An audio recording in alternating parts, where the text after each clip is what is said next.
Hello everyone, I am Sonamoni learning সেন্টারে সবাইকে স্বাগত। আজ আমি নিয়ে এসেছি রায় ও মার্টিন প্রশ্ন বিচিত্রার ষষ্ঠ শ্রেণীর ভূগোলের মডেল সেট 4। এর আগে আমি অনেকগুলো সেট করিয়েছি, তোমরা যারা দেখোনি ভিডিও ডিসক্রিপশন বক্সে লিঙ্ক থাকবে, সেখান থেকে দেখে নিও। তাহলে চলো শুরু করা যাক আজকের পর্বটি, মডেল সেট 4। দেখো, একের দাগে বলেছে বিকল্প উত্তরগুলির মধ্যে সঠিক উত্তরটি বেছে নিয়ে পূর্ণ বাক্যে লেখো যে কোনো 12টি। একের দাগে বলেছে আকাশকে দিনের বেলা নীল দেখি। কেন দেখি? ধূলিকণা ও জলকণার উপস্থিতির জন্য। ধূলিকণা ও জলকণার উপস্থিতির জন্য আকাশকে নীল দেখায়। পরের প্রশ্ন 2-এর দাগ, পৃথিবীর বায়ুমণ্ডলে থাকা প্রধান দুটি গ্যাস, সঠিক উত্তরটি হবে নাইট্রোজেন এবং অক্সিজেন। পরের প্রশ্ন 3-এর দাগ, কৃত্রিম উপগ্রহ পাঠানো হয়, সঠিক উত্তরটি হবে অপশন ডি ম্যাগনেটোস্ফিয়ারে। এই প্রশ্নটা ম্যাগনেটোস্ফিয়ার হবে না, এটা এক্সোস্ফিয়ার হবে। হ্যাঁ, তোমাদের টেক্সট বই এক্সোস্ফিয়ার রয়েছে, দেখো তোমাদের টেক্সট বই 31 নম্বর পেজে নিচের দিকে থার্মোস্ফিয়ারের পরে আছে এক্সোস্ফিয়ার, তারপরে আছে সীমাহীন মহাকাশ, কৃত্রিম উপগ্রহ, মহাকাশ স্টেশন, এই স্তরে থাকে, তার মানে এক্সোস্ফিয়ার থাকে। ঠিক আছে, পরের প্রশ্ন দেখো 4-এর দাগ, পশ্চিমবঙ্গের জলবায়ু উষ্ণ ও আর্দ্র প্রকৃতির। পরের প্রশ্ন 5-এর দাগ, তাপের পরিমাপ হলো, সঠিক উত্তরটি হবে অপশন সি শক্তি। পরের প্রশ্ন 6-এর দাগ, আমাদের দেহের তাপমাত্রা বা জোয়ার মাপা হয় যে যন্ত্রের সাহায্যে, তার নাম হলো থার্মোমিটার। দেখো, ব্যারোমিটার মাপা হয় চাপ মাপার যন্ত্র। বায়ুর গতিবেগ মাপা হয় অ্যানিমোমিটার যন্ত্রের সাহায্যে, আর বায়ুর আর্দ্রতা মাপা হয় হাইগ্রোমিটার যন্ত্রের সাহায্যে। যেগুলো আমি এক্সট্রা পয়েন্ট বলে দেব, সেই পয়েন্টগুলো অবশ্যই নোট ডাউন করব। আমি তোমাদের ভূগোলের উপর নিজে হাতে নোটস তৈরি করে প্রোভাইড করেছি। প্রত্যেকটা বই খুঁটিয়ে পড়ে, অর্থাৎ তোমাদের যেই বইটা রয়েছে এই বইটা খুঁটিয়ে পড়ে আমি নোটস তৈরি করেছি। তোমরা অবশ্যই সেই নোটসটা দেখো, আমি ভিডিও ডেসক্রিপশন বক্সে লিঙ্ক দিয়ে দেব। পরের প্রশ্ন দেখো 7-এর দাগ, পশ্চিমবঙ্গে বর্ষাকালে যে বায়ুর প্রভাবে বৃষ্টিপাত হয় তা হলো দক্ষিণ পশ্চিম মৌসুমী বায়ুর প্রভাবে। পরের প্রশ্ন 8-এর দাগ, সমুদ্রপৃষ্ঠ থেকে ভূমিরূপের উচ্চতা বাড়লে তাপমাত্রা কি করবে? কমবে। যত ভূমিরূপের উচ্চতা বাড়বে তত তাপমাত্রা কমবে। পরের প্রশ্ন দেখো 9-এর দাগ, তুলো সবচেয়ে ভালো হয়, সঠিক উত্তরটি হবে অপশন বি কালো মাটিতে বা রেগুড় মাটিতে।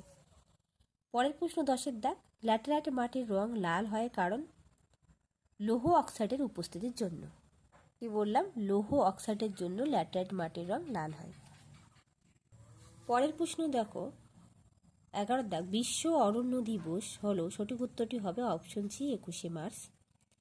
পরের প্রশ্ন 12, পশ্চিমবঙ্গের গাঙ্গেয় সমভূমি অঞ্চলে ক্রান্তীয় পাতা ঝরা অরণ্য দেখা যায়। কি দেখা যায়? ক্রান্তীয় পাতা ঝরা অরণ্য। পরের প্রশ্ন 13-এর দাগ, একটি জাতীয় উদ্যান হলো জিম করবেট জাতীয় উদ্যান। এছাড়াও সুন্দরবনও কিন্তু এখন জাতীয় উদ্যান হিসাবেই গণ্য করা হয় সুন্দরবনকেও। পরের প্রশ্ন দেখো 14-এর দাগ, ভারতের কোন স্থানে একশৃঙ্গ গন্ডারের আধিক্য রয়েছে? উত্তর পূর্ব ভারতে, অর্থাৎ আসামে। আসামে যে কাজিরাঙা রয়েছে ন্যাশনাল পার্ক, সেখানে একশৃঙ্গ গন্ডার লক্ষ্য করা যায়। এরপর দেখো 2-এর দাগে, এক কথায় উত্তর দাও যে কোনো 8টি 1 নম্বর প্রশ্ন, প্রতি বছর অক্টোবর মাসের প্রথম সপ্তাহ কি হিসাবে পালিত হয়? উত্তর হবে বন্যপ্রাণ সপ্তাহ।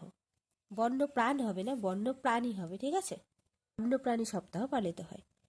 পরের প্রশ্ন দেখো 2-এর দাগ, কোন জাতীয় অরণ্যের মানুষদের মাঝে মাঝে শিকার ও পশু চারণের অধিকার দেওয়া হয়? উত্তর হবে সুরক্ষিত অরণ্য। দেখো তোমাদের টেক্সট বইয়ের 93 নম্বর পেজে রয়েছে, যেখানে অরণ্যের উপর নির্ভর করে বেঁচে থাকা মানুষদের মাঝে মধ্যে শিকার ও পশু চারণের অধিকার দেওয়া হয়, সেটা হচ্ছে সুরক্ষিত অরণ্য। পরের প্রশ্ন দেখো 3-এর দাগ, রেশার পিন কোন উদ্ভিদ থেকে পাওয়া যায়? উত্তর হবে সর্পগন্ধা। পরের প্রশ্ন 4-এর দাগ, এমন একটি গাছের নাম লেখো যার পাতায় কাঁটায় পরিণত হয়েছে। উত্তর লিখবে ক্যাকটাস। পরের প্রশ্ন 5-এর দাগ, মাটি ক্ষয়ের একটি গুরুত্বপূর্ণ কারণ কি? উত্তর লিখবে অতিরিক্ত পশুচারণ। অতিরিক্ত পশুচারণের ফলে কি হয়? মাটি ক্ষয় হয়। এরপর দেখো 6 দাগ, কোন মাটিতে অত্যাধিক জৈব পদার্থ থাকে? উত্তরকে পার্বত্য অঞ্চলের মাটিতে। পরের প্রশ্ন 7, কোন রেখা ভারতের জলবায়ুতে প্রভাব ফেলে? লিখবে কর্কট ক্রান্তি রেখা। কি বললাম? কর্কট ক্রান্তি রেখা ভারতের জলবায়ুতে প্রভাব ফেলে। পরের প্রশ্ন 8 দাগ, ভারতের কোথায় পৃথিবীর মধ্যে সবচেয়ে বেশি বৃষ্টি পায়? উত্তর হবে মৌসিনরাম। মৌসিনরামে সবচেয়ে বেশি বৃষ্টিপাত হয়। পরের প্রশ্ন 9 দাগ, কুমেরু বিন্দুতে অবস্থিত মহাদেশটির নাম কি? উত্তর হবে আন্টার্কটিকা মহাদেশ। আমি নিচের দিকে লিখেছি আন্টার্কটিকা মহাদেশ। পরের প্রশ্ন 10 দাগ, ভারতের একটি গবেষণা কেন্দ্র যা কুমেরুতে অবস্থিত তার নাম লেখো। লিখে মৈত্রী ভারতী। মৈত্রী এবং ভারতী হচ্ছে ভারতের একটি গবেষণা কেন্দ্র যা কুমেরুতে অবস্থিত। এর সাথে বলে রাখি, যদি ভিডিওটা ভালো লেগে থাকে প্লিজ একটা লাইক, শেয়ার আর কমেন্ট করবে, আর যা নতুন সাবস্ক্রাইব করে পাশে থাকবে। তোমরা অবশ্যই বন্ধুদের শেয়ার করবে, তার কারণ আমি তোমাদের কাছ থেকে এইটুকুই চাই, একটা লাইক, শেয়ার আর কমেন্ট। পরের প্রশ্ন দেখো 3 দাগ, নিচের প্রশ্নগুলির সংক্ষিপ্ত উত্তর দাও যে কোনো 4টি। 1 নম্বর প্রশ্ন, শীতকালে আমাদের চামড়ায় টান ধরে কেন? তোমাদের টেক্সট বইয়ে 47 নম্বর পেজে রয়েছে, আমি দেখিয়ে দিচ্ছি।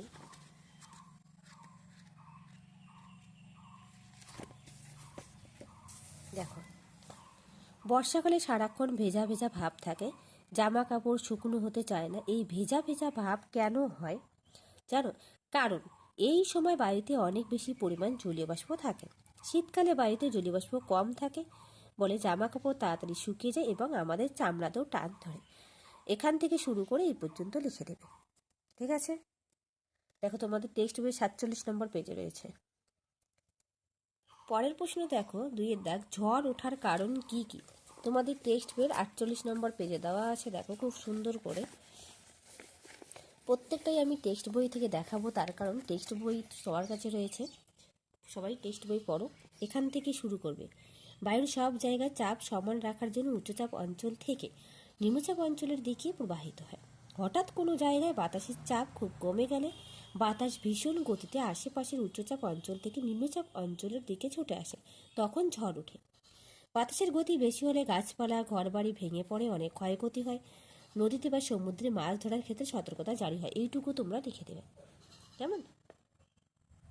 পরের প্রশ্ন দেখো 3 দাগ, মেঘাচ্ছন্নতা কাকে বলে?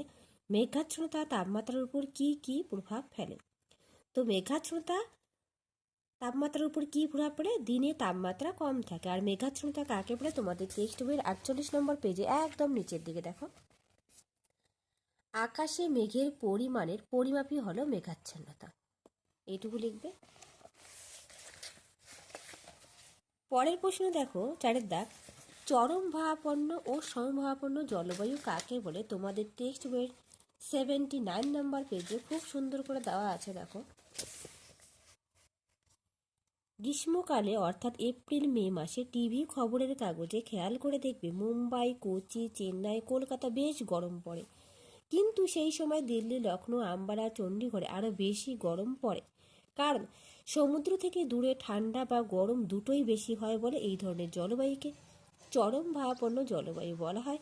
আর সমুদ্রের কাছাকাছি অঞ্চলে সমুদ্রের প্রভাবে সারা বছরই মাঝারি রকমের তাপমাত্রা থাকে, একে সমভাবাপন্ন জলবায়ু বলে। ভেরি ভেরি ইম্পর্টেন্ট প্রশ্ন। পরের প্রশ্ন দেখো 5 দাগ, পার্বত্য নাতিশীতোষ্ণ অরণ্য কোন প্রাকৃতিক পরিবেশে গড়ে ওঠে? লেখো। দেখো, পার্বত্য নাতিশীতোষ্ণ অরণ্য প্রাকৃতিক পরিবেশ হয়েছে এটা। দেখো উপরের প্রাকৃতিক পরিবেশ, প্রধান গাছ, গাছের বৈশিষ্ট্য কোথায় কোথায় দেখা যায়। তো প্রাকৃতিক পরিবেশ এগুলো পার্বত্য নাতিশীতোষ্ণ অরণ্যের প্রাকৃতিক পরিবেশ কি বলছে? 1500 মিটারের বেশি উঁচু অঞ্চল। 2 লিখবে বার্ষিক গড় তাপমাত্রা 15 ডিগ্রি সেলসিয়াসের কম। তুষারপাত বা বৃষ্টিপাত 50 থেকে 100 সেন্টিমিটার। এই 3টা পয়েন্ট তোমরা লিখবে।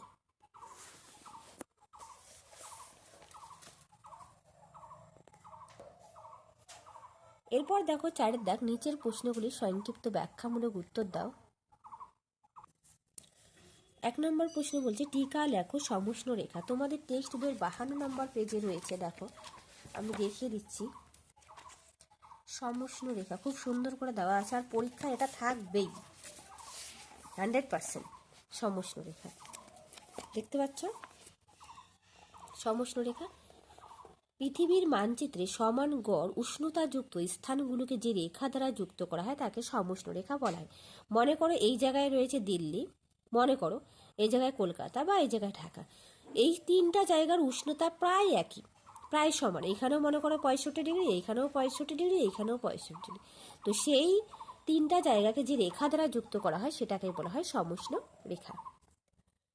এর বৈশিষ্ট্য লিখবে, দুটো জায়গার মধ্যে উষ্ণতার পার্থক্য বেশি হলে সমউষ্ণ রেখাগুলি কাছাকাছি ও উষ্ণতার পার্থক্য কম হলে সমউষ্ণ রেখাগুলি দূরে দূরে অবস্থান করে। তারপরের পয়েন্ট, উত্তর গোলার্ধের চেয়ে দক্ষিণ গোলার্ধে জলভাগ বেশি থাকায় ওই গোলার্ধের সমউষ্ণ রেখাগুলি দূরে দূরে অবস্থান করে। 3 নম্বর পয়েন্ট, সমউষ্ণ রেখা কাছাকাছি অবস্থান করলেও কখনো পরস্পরকে ছেদ করে না। ভেরি ভেরি ইম্পর্টেন্ট প্রশ্ন। পরের প্রশ্ন দেখো, 2 দেখ, আবহাওয়ার পূর্বাভাস কিভাবে জানা যায়? তোমাদের টেক্সট বইয়ে 50 নম্বর পেজে রয়েছে, আমি দেখিয়ে দিচ্ছি। আমি যেগুলো একটু দাগিয়ে রেখেছি সেখান থেকে লিখবে। আবহাওয়া অফিস কোনো জায়গার আবহাওয়া কি রকম হবে, অর্থাৎ আবহাওয়ার পূর্বাভাস সম্বন্ধে তথ্য জানায়। আগামী 48 ঘন্টায় সুন্দরবনের উপর দিয়ে 80 কিমি বেগে ঝোড়ো হাওয়া বইবে। জেলে ভাইরা সমুদ্রে মাছ ধরতে যাবেন না। রেডিও টিভিতে এই কথাগুলো আবহাওয়ার পূর্বাভাস। এইটুকু লিখে দেবে। পরের প্রশ্ন দেখো, বৃষ্টি কিভাবে হয়? তোমাদের টেক্সট বইয়ে 49 নম্বর পেজে রয়েছে, আমি দেখিয়ে দিচ্ছি। ঠিক আগের পেজে বৃষ্টি কিভাবে হয় দেখো। এখান থেকে লিখবে, জলীয় বাষ্পযুক্ত বাতাস হালকা বলে উপরের দিকে উঠে যায়। উপরের বায়ুর উষ্ণতা ও চাপ দুই কম থাকায় জলীয় বাষ্প ঠান্ডা হয়ে যায়। বায়ুতে ভাসমান ধূলিকণা, লবণকণা আরও অন্যান্য কঠিন কণিকাকে কেন্দ্র করে জলীয় বাষ্প ঘনীভূত হয়ে ছোট ছোট জলকণায় পরিণত হয়। ছোট ছোট জলকণা পরস্পর মিশে গিয়ে বড় ও ভারী জলকণায় পরিণত হয়। তখন ওই জলকণা অভিঘর্ষের টানে বৃষ্টি রূপে পৃথিবীর উপর ঝরে পড়ে। এখান থেকে এই পর্যন্ত লিখবে। পরের প্রশ্ন দেখো, টিকা লেখো আন্টার্কটিকার জীবজগৎ। তোমাদের টেক্সট বইয়ের 41 নম্বর পেজে রয়েছে আন্টার্কটিকার জীবজগৎ। এই প্রশ্নটা কিন্তু খুবই ইম্পর্টেন্ট। অনেক কয়টা সেটের মধ্যে আমি দেখলাম এই প্রশ্নটা রয়েছে। দেখো, আন্টার্কটিকার জীবজগৎ। চিরতুষারে ঢাকা আন্টার্কটিকায় কোনো গাছপালা নেই। একমাত্র গ্রীষ্মকালে সমুদ্রের ধারে কোথাও সামান্য বরফ গলে মস, লাইকেন, শ্যাওলা জন্মায়। আন্টার্কটিকার একমাত্র স্থায়ী বাসিন্দা পেঙ্গুইন পাখি। ভয়ঙ্কর ঠান্ডাতেও এরা অভ্যস্ত। চারপাশে সমুদ্রে প্রচুর মাছ, সামুদ্রিক পাখি, তিমি, শীল দেখা যায়। আন্টার্কটিকার সমুদ্র চিংড়ি জাতীয় ক্রিলে ভর্তি। মাছ, ক্রিল হলো পেঙ্গুইনের প্রধান খাদ্য। পরীক্ষায় আসতে পারে পেঙ্গুইনের প্রধান খাদ্য কি? ক্রিল আর মাছ। পরের প্রশ্ন দেখো, 5 দাগ, আন্টার্কটিকায় বৈজ্ঞানিক গবেষণার জন্য পৃথিবীর সব দেশকে কোন 3টি শর্ত মানতেই হবে তা লেখো। তোমাদের টেক্সট বইয়ের 42 নম্বর পেজে রয়েছে, আমি দেখিয়ে দিচ্ছি। এই প্রশ্নটাও ইম্পর্টেন্ট। দেখো, 1949 সালে আন্তর্জাতিক চুক্তি অনুসারে পৃথিবীর যে কোনো দেশ এই মহাদেশে সমস্ত রকম বৈজ্ঞানিক গবেষণার সুযোগ হবে, কিন্তু সব রকম গবেষণা পরিকল্পনা হতে হবে শান্তির উদ্দেশ্যে। আন্টার্কটিকার প্রাকৃতিক সম্পদে কোনো দেশের নিজস্ব অধিকার থাকবে না। পৃথিবীর সব দেশকে এই অঞ্চলে জীববৈচিত্র্য এবং প্রাকৃতিক ভারসাম্যকে রক্ষা করতে হবে। এইটুকু তোমরা লিখে দেবে। এরপর দেখো 5 দাগ, নিচের প্রশ্নগুলির ব্যাখ্যামূলক উত্তর দাও যে কোনো দুটি। 1 নম্বর প্রশ্ন, উষ্ণতা অনুসারে বায়ুমণ্ডলের বিভিন্ন স্তরগুলির চিত্র সহযোগে ব্যাখ্যা করো। Very very important. এই প্রশ্নটা তোমাদের 5 নম্বরের জন্য থাকবেই। ঠিক আছে, দেখো আমি তোমাদের দেখিয়ে দিচ্ছি বায়ুমণ্ডলের স্তরবিন্যাস। ভূপৃষ্ঠ থেকে উপরে 16 কিলোমিটার পর্যন্ত যে বায়ুস্তর আছে তার নাম টপোস্ফিয়ার। আমি জাস্ট একটুখানি বলে দেই, টপোস্ফিয়ারে কী হয়? টপোস্ফিয়ারে মেঘ, ঝড়, বৃষ্টি প্রভৃতি দুর্যোগমূলক ঘটনাগুলি ঘটে। এই জন্য টপোস্ফিয়ারকে বলা হয় ক্ষুব্ধমণ্ডল। আর টপোস্ফিয়ারে আরেকটা কী হয়, প্রতি 1000 মিটার উচ্চতায় 6.5 ডিগ্রি সেলসিয়াস হারে তাপমাত্রা কমে যায়। দুটো পয়েন্ট লিখবে। তারপর আসবে স্ট্র্যাটোস্ফিয়ার। স্ট্র্যাটোস্ফিয়ার কী হয়? টপোস্ফিয়ারের ঠিক উপরে 16 থেকে 50 কিলোমিটার পর্যন্ত বিস্তৃত। আর এই স্তরে ধূলিকণা, মেঘ, ঝড়, বৃষ্টি কোনো কিছুই দেখা যায় না, যার জন্য এই স্তরকে শান্ত মণ্ডল বলা হয়ে থাকে। আর এই স্তরে কি হয়? জেট বিমান চলাচল করে। আর এই স্ট্র্যাটোস্ফিয়ারেই 20 থেকে 25 কিলোমিটার উচ্চতায় একটি ওজোন স্তর লক্ষ্য করা যায়, অর্থাৎ ওজোন গ্যাসের একটি স্তর রয়েছে যাকে বলা হয় ওজোন স্তর। আর এই ওজোন সূর্য থেকে আসা ক্ষতিকারক অতিবেগুনি রশ্মি থেকে আমাদের রক্ষা করে, এইটুকু লিখবে। তারপর আসলো মেসোস্ফিয়ার। স্ট্র্যাটোস্ফিয়ার থেকে 50 থেকে প্রায় 80 কিলোমিটার পর্যন্ত স্তর হচ্ছে মেসোস্ফিয়ার। মেসোস্ফিয়ারে কি হয়, উচ্চতা বাড়ার সঙ্গে সঙ্গে তাপমাত্রা কমে যায়, এইটুকু লিখবে। তারপরে ঠিক মেসোস্ফিয়ারের উপরে রয়েছে থার্মোস্ফিয়ার। থার্মোস্ফিয়ারে কি হয়, বাতাস এখানে প্রায় নেই বললেই চলে, আকাশকে কালো দেখায়। আর এই থার্মোস্ফিয়ারে রয়েছে কি আয়নোস্ফিয়ার। ঠিক আছে, এই আয়নোস্ফিয়ারে কি হয়, অতিবেগুনি রশ্মির কারণে এই স্তরের তাপমাত্রা প্রায় 200 ডিগ্রি সেলসিয়াসের বেশি হয়ে থাকে। আমি জাস্ট শুধু জিস্টুকু বলে দিচ্ছি। তারপর রয়েছে কি দেখো, থার্মোস্ফিয়ারের একদম উপরে রয়েছে এক্সোস্ফিয়ার। এই এক্সোস্ফিয়ারে কি হয়, কৃত্রিম উপগ্রহ, মহাকাশ স্টেশন, তারপর সীমাহীন মহাকাশ এখানে লক্ষ্য করা যায়। এইটুকু আমি যেগুলো একটু মুখে বলে দিলাম, তোমরা এগুলোই পয়েন্ট করে করে লিখবে, প্রত্যেকটাই তোমাদের বইয়ে রয়েছে। পরের প্রশ্ন দেখো, পৃথিবীর বিভিন্ন তাপমণ্ডল সম্বন্ধে চিত্র সহযোগে ব্যাখ্যা করো। এটি তোমাদের টেক্সট বইয়ের 52 নম্বর পেজে রয়েছে। এই প্রশ্নটাও খুবই ইম্পর্টেন্ট, এটাও আমি তোমাদের বলে দিচ্ছি একটুখানি জিস্ট করে।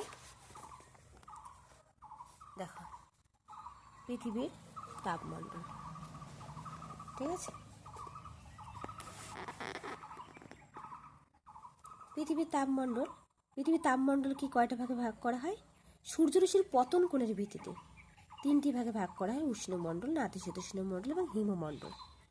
উষ্ণমণ্ডলটা কি, নিরক্ষরেখার উভয় দিকে, দেখো এটা নিরক্ষরেখা, তার উভয় দিকে কর্কট ক্রান্তি এবং মকর ক্রান্তি রেখার মাঝের যে অঞ্চল হলো উষ্ণমণ্ডল। সূর্যরশ্মি সারা বছর এখানে কি হয়, লম্বভাবে কিরণ দেয়। তারপর রয়েছে নাতিশীতোষ্ণমণ্ডল। উত্তর নাতিশীতোষ্ণ, দক্ষিণ নাতিশীতোষ্ণ দুটোকেই বলা হয়েছে নাতিশীতোষ্ণমণ্ডল। কর্কটক্রান্তি রেখা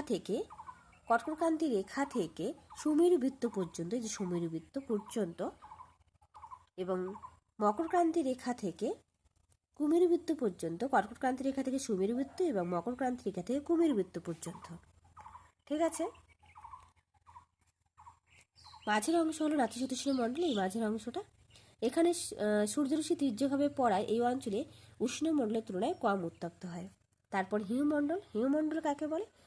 সুমেরু বৃত্ত থেকে উত্তর মেরু পর্যন্ত এবং কুমেরু বৃত্ত থেকে দক্ষিণ মেরু পর্যন্ত এই মাঝের অংশটা রয়েছে হিমমণ্ডল। দেখো, 0 ডিগ্রি নিরক্ষরেখা, কর্কটক্রান্তি রেখা 23.5 ডিগ্রি, সুমেরু বৃত্ত রেখা 66.5 ডিগ্রি, আর উত্তর মেরু হচ্ছে 0 ডিগ্রি। ঠিক আছে, এই ছবিটা অবশ্যই আঁকবে, ভেরি ভেরি ইম্পর্টেন্ট। পরের প্রশ্ন দেখো, 3 দাগ, আমাদের জীবনে অরণ্যের গুরুত্ব কি আলোচনা করো। দেখো, অরণ্যের গুরুত্ব আমি লিখে দিয়েছি। অরণ্যের গুরুত্ব কেন গুরুত্ব, অরণ্য থেকে আমরা কি কি পাই? কার্বন ডাই অক্সাইড শোষণ করে ও বাতাসে অক্সিজেনের যোগান দেয়। 1 নম্বর পয়েন্ট লিখবে। 2 লিখবে বৃষ্টিপাত করতে সাহায্য করে। 3 নম্বর পয়েন্ট লিখে বন্যা ও খরা নিয়ন্ত্রণ করে।